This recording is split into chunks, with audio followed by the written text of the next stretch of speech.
Whakakai he tupua, whakakai he taniwha, whakakai he tangata. Ka tupu maurira ki te whaiau, ki te omarama. Koutou ko whetūrangi tia, ko riro ki te rau tītapu, ki te hākoro, ki ngā ringa mati hao hine nui te po. Haere mai haere. Hoki oro mai nā kia tātou te haora, te pitora, te kanohi ora. Ngā maramara iho te wharetapu o Ngapuhi mai tāmaki ki te reinga, tēnā koutou, tēnā tātou katoa.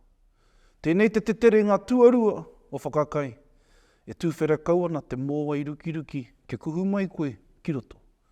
Ke hau katoa mai koe ki te ata whakarongo, ki te ata mātakitaki, te māta mā tiro.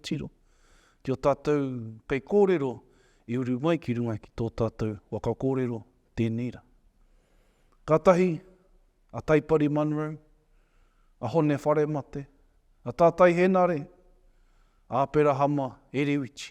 Nā rātou tō tātou kaupapa i whakarangatira. Tēnei a whakakai, e mihi atuana, kia koutou. Me te tūmana kono, kia Moteatea anō tō tātou iwi. Kia Moteatea anō ngā hapu. Kia rongo i te ia o te Moteatea ki runga i o tātou marae. Tēnā koutou, tēnā tātou kahuri.